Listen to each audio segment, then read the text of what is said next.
Isang magandang hapon sa inyong lahat. Palapakan natin ang Panginoon.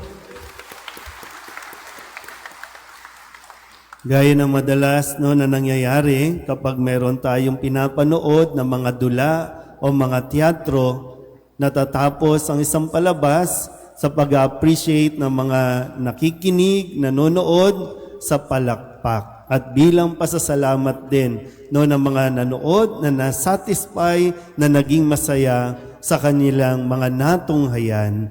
Kung kaya muli bilang pasasalamat sa ating Panginoong Hesukristo, isang masigabong palakpakan para sa Kanya.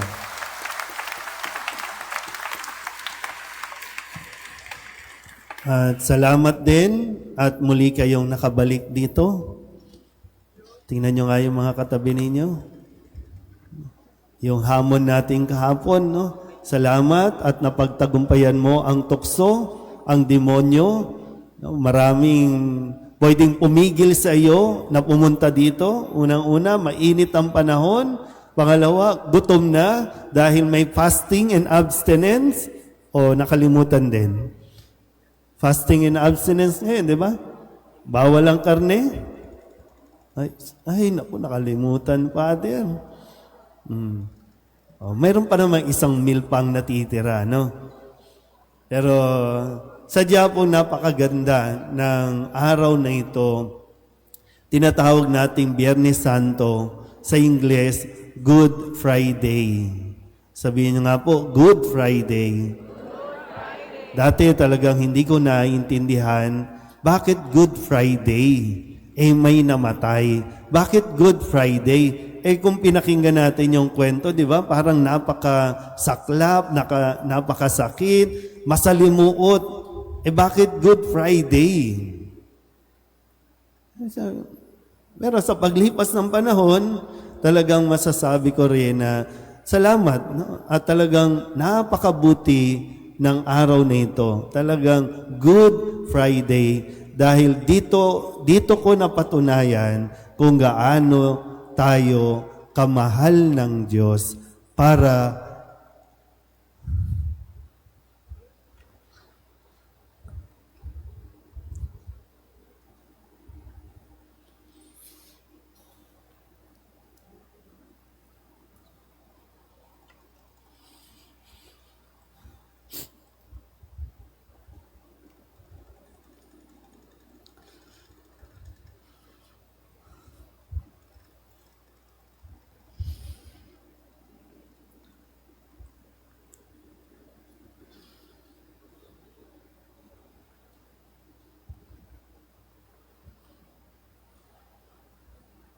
Paano ba?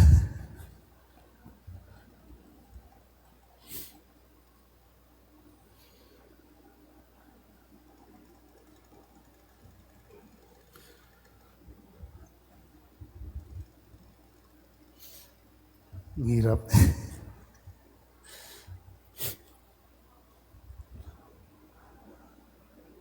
Kasi taon-taon yan, napapatunayan natin kung gaano tayo kamahal ng Diyos. Sabihin nyo nga sa katabi ninyo, mahal na mahal ka ng Diyos. Di ba? Kung tutusin, sa loob ng isang taon, madalas sinasabi, bakit nyo inuulit-ulit yan? No? Bakit paulit-ulit kayo? Kasi para paulit-ulit na mapatunayan sa atin, maiparating sa atin yung mensahe kung gaano tayo kamahal ng Diyos. Na madalas din kasi nakakalimutan natin. Kaya salamat kasi may Good Friday.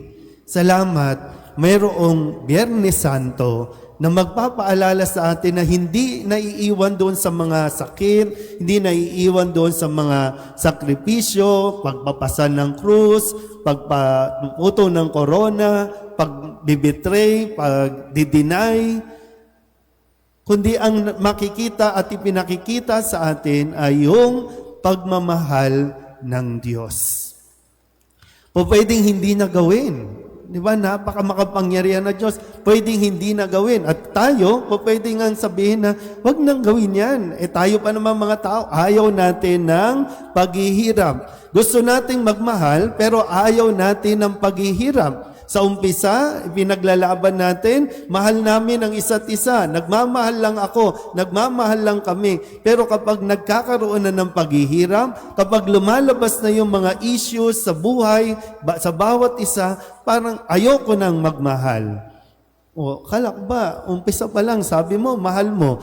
Pero bakit ngayon, parang hindi mo na alam yung tunay na pagmamahal. Kaya ito ipinapaliwanag sa atin, hindi lang pinapaliwanag, ipinapakita ni Jesus sa atin ang tunay na kahulugan ng pagmamahal. Sabihin nyo nga ulit sa katabi ninyo, ang hirap mong mahalin. Diba? Ang hirap nating mahalin, pero hindi tayo sinusukuan ni Jesus na mahalin. Di ba? Di ba? Ang hirap kong mahalin. Ang hirap mong mahalin. Pero minamahal pa rin tayo ng Diyos at hindi siya tumitigil dyan. At yung malaman mo lang, di ba, no? Taon-taon din naman kasi, pinagdiriwang ko ito. Taon-taon, simula nang ako ay maging parish priest, ako ang kailangan magbasa nito. Gusto niyo ba si Father Xavier? Ano oras tayo matatapos nito? Hindi niya alam. bukas siya. Di ba? Hindi ko alam, no? Pero nadadala lang ako sa kwento, nadadala lang din ako sa mensahe ng tagpong ito. Kasi kung ako lang masusunod, kung tayo lang talaga, no, hindi na natin to hahayaang mangyari. Pero sabi nga ni Jesus, kailangan mangyari ito, dapat mangyari ito para patunayan na mahal tayo ng Diyos kahit na ang tao ay madalas na hindi nagmamahal sa Diyos. Dahil ang gusto lang natin, ang akala natin, ang pagmamahal, pag nagmamahal ka, puro saya, puro sarap. Sabihin nyo nga sa katabi ninyo, huwag kang hibang. Diba? May pagmamahal ba na walang sakripisyo? May pagmamahal ba na walang sakit? Kasi doon nga pa ito, sigurado ka bang nagmamahal ka? Handa ka ba talaga? Baka akala mo kasi pag mahal, talagang sarap lang. Kaya marami, no? O ayaw ka nung magmahal. Kasi, di ba, sabi nyo, nagmamahalan kayo, natukso yung asawa mo. O ayaw ko nang mamahal. Ilang mag-asawa na ba ang tumigil, ang sumuko na dahil lamang sa mga ganitong karanasan, sa mga pagsubok, alam naman natin na ang demonyo hindi titigil hanggat hindi kayo nawawasak, hanggat hindi kayo napaghihiwalay. Kaya kung sasabihin ninyo, malaya na ako, malaya na kami, panalo ang demonyo sa inyo at hindi ninyo hinayaang manalo ang Diyos sa inyong pagmamahalan. Sa nagmamahal, no? Kung titingnan natin yung halimbawa ni Kristo, yung nagmamahal, siya yung nasasaktan. Hindi siya ang nananakit. Yung nananakit, pwede ring sabihin, nagmamahal kami. Pero ang pagmamahal nila, pansarili. Kaya nga, di ba, bakit nahantong sa kamatayan o paghatol ng kamatayan si Jesus? Dahil yung mga nagsusumbong sa kanila, ang mahal lang nila, sarili nila. Ang mahal lang nila ay yung posisyon na akala kasi nila, aagawan sila ni Jesus. Kaya nagmamahal din sila. O ngayon, nasaan tayo? Nagmamahal tayo. Pero anong klaseng pagmamahal? Tayo ba ang nagiging pagpapahirap sa iba o tayo ang handang umako ng paghihirap para sa iba? Sa mga kabataan ngayon, no? Mahalin ninyo ang inyong sarili. Huwag ninyong saktan ang inyong sarili. Hayaan ninyong, minsan kasi sinaktan na kayo ng karanasan ninyo sa pamilya. Sinaktan kayo at nasaktan kayo dahil sa pagluloko ng tatay ninyo o ng nanay ninyo. Nasaktan na kayo dahil sa pang-aabuso ng ibang tao sa inyo. Pero wag na wag ikaw ang mananakit sa sarili mo. Kasi dahil minsan, sasabi ng mga kabataan, wala pong nagmamahal sa amin, puro na lang problema. O anong gagawin? Maglalaslas. Sasaktan ang sarili. Mahalin mo ang sarili mo. Ibigin mo ang sarili mo. Sa pamamagitan ng pagtitiis, pagtsatsaga, hindi mo pa naiintindihan at maiintindihan ang sitwasyon ng inyong pamilya, pero balang araw, magiging malinaw ito sa iyo. At laging ang hamon, magmahal ka pa rin kahit nagiging mahirap. Kasi doon mo mapapatunayan at mauunawaan ang tunay na kahulugan ng pagmamahal. Kung pagdating ng araw, ay handa ka rin magpatawad. Dahil ang pagmamahal ni Jesus, ang bunga nito ay pagpapatawad para sa ating mga kasalanan. Kaya yun ang tunay na nagmamahal. Yun ang tunay na pagmamahal. Sabihin nyo nga ulit, mahal ako ng Diyos. Ulit, mahal ako ng Diyos.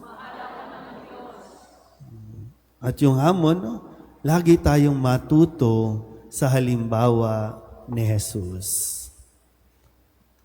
Magmahal kahit mahirap, kahit nahihirapan. Kahit iwan ka, kahit ipagpalit ka, piliin mo pa rin ang magmahal. Dahil isang araw, haharap ka sa Diyos at sasabihin mo rin, Lord, nagawa ko pong magmahal hanggang sa wakas, hanggang sa dulo. Kung hindi man naging tapat sa iyo ang mga taong minamahal mo, ang mahalaga sa Diyos, ikaw ay naging tapat sa iyong pagmamahal hanggang sa wakas. Ulitin nyo nga ulit, sabihin sa katabi, mahal ka ng Diyos. At panghawakan natin yan para nang sa ganon, kung sakali, alam ni Jesus, bukas sa isang araw, makakagawa tayo ulit ng kamalian. Pero the moment na makagawa tayo ulit ng kasalanan, sisimulan niya ulit gumawa ng paraan para tayo mapatawad. Amen?